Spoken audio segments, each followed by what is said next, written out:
Hello, welcome to Unicorn Princess Tarot. This is for the sign of fire sign, Aries, Leo, Sagittarius. Take only what resonates.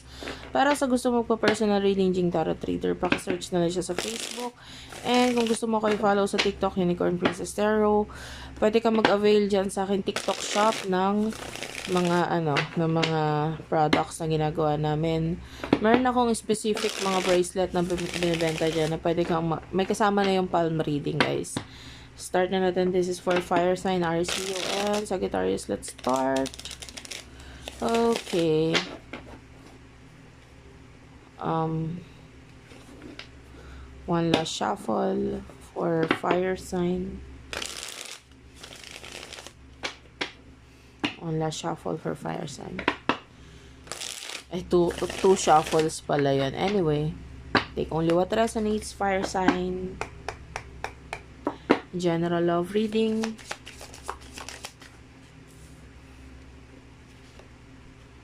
Three of Wands. Queen of Swords. Okay. Bottom of the deck is the Four of Wands. I feel like you're cutting a lot of people right now. Kina-cut off mo yung maraming tao sa buhay mo ngayon. Or pwedeng ikaw ito nagka-cut off or talagang kusa lang na nagka-cut off. Kusa lang nawawala or nag-e-end itong connection mo dito sa mga taong ito dahil pwedeng kagagawa nila or ikaw mismo nag-cut sa kanila. But I feel like some of you namimiss mo or naaalala mo pa rin itong mga taong to. I feel like regarding sa iyong career or something na stable sa buhay mo, parang hindi ka sure sa bagay na ito, kung magkakaroon ba ng growth. For some of you, may mga bagay na nawala sa'yo, pera na nawala sa'yo, and na nagdulot ito ng shake or pag-alog pagdating sa iyong stability, okay? And I feel like nag-take ka ng risk or something. Yung iba sa inyo pwedeng nakaranas ng hindi maganda, maybe may mga scam or pagnanakaw na nangyari or pagkawala. So, some of you may mga naging problem regarding sa career. Alin man doon or pwedeng anything, you know. Could be anything. But I feel like it's a major shake-up na nangyari sa'yo. So, karinig ako ng eroplano or helicopter. I'm not so sure. But I don't know if you're working sa airport or what.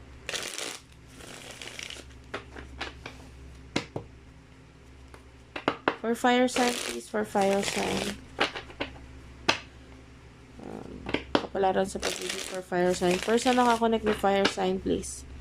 I feel like you're a very professional person. Kaya nga, pagdating sa mga taong kusang nawawala sa buhay mo, especially kung may kinalaman sa usaping professional or career, syempre, alangan namang emosyon mo yung unahin mo. Diba? So, sa usaping ito, mas ginagamit mo yung utak mo. Hindi ka nagkakaroon ng attachment or ayaw mo.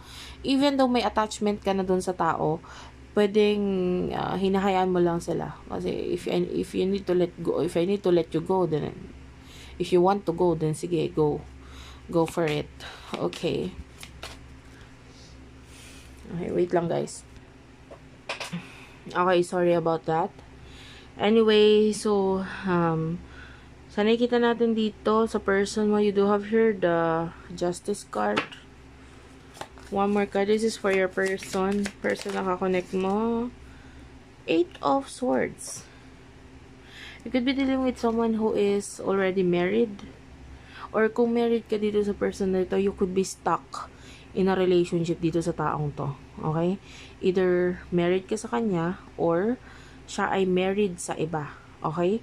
Whatever your case is, your person is not happy with that marriage. Okay? Kung siya ay married sa iba, hindi siya masaya sa relationship na yon. Kung married siya sa'yo, hindi siya masaya sa'yo. Okay?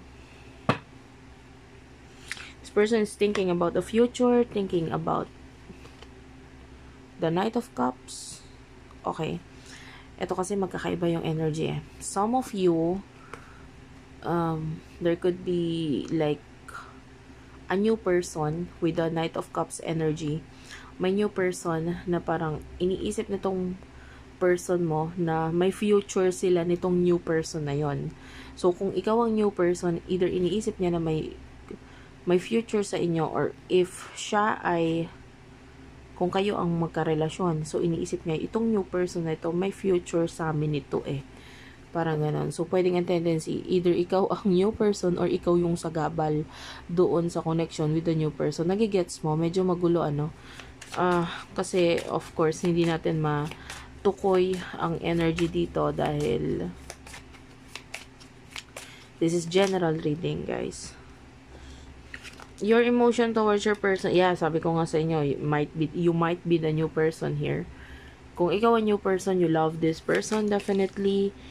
And I feel like sa ngayon, ang focus mo lang ngayon is yung stability mo, career mo, and yung pagiging professional mo. So ngayon, ginagamit mo nga muna yung utak mo sa ngayon. Okay, so kung ikaw ang new person dito, I feel like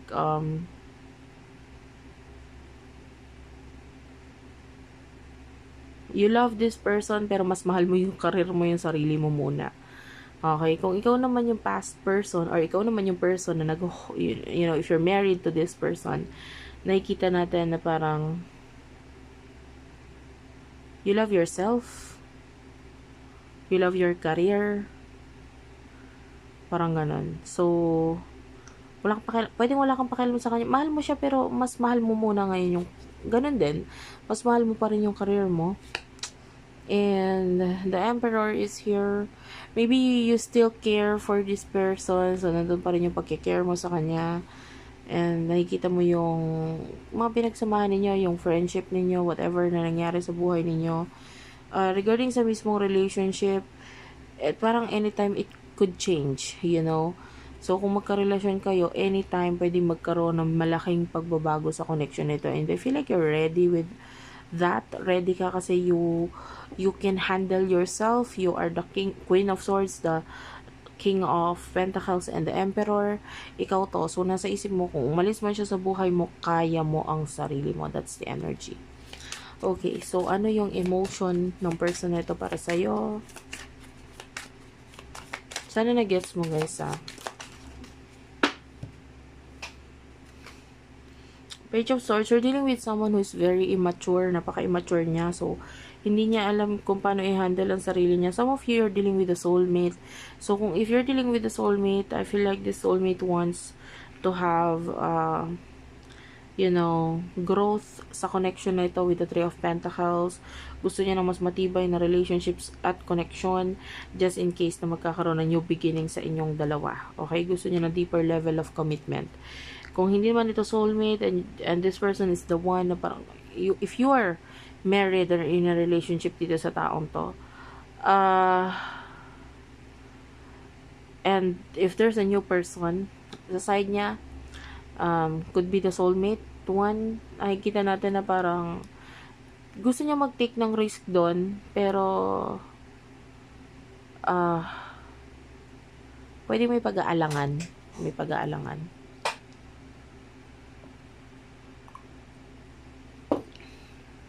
alangan or alinlangan ba yun? Etong person, kasi masyado siyang immature eh. Siya mismo sa sarili niya, parang ang hirap niyang nahihirapan siyang intindihin ng sarili niya. In the future, you do have here the Queen of Cups, the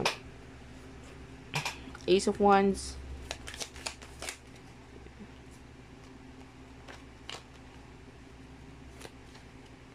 Seven of Cups, the World,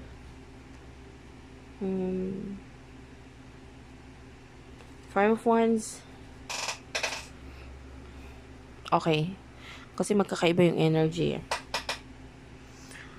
Some of you in the future, if you're dealing with a person na ikaw yung new person dito, no? I can see a new beginning sa inyong dalawa ng person na ito. Okay? Kung ikaw yung new person sa kabuhay niya, kakita tayo ng new beginning sa inyo. The Seven of Cups, this person is like daydreaming and alam niya na sa sarili niya kung ano talagang gusto niya, and that is you. Okay? And I feel like with the world, pwede maging open itong person na ito sa'yo.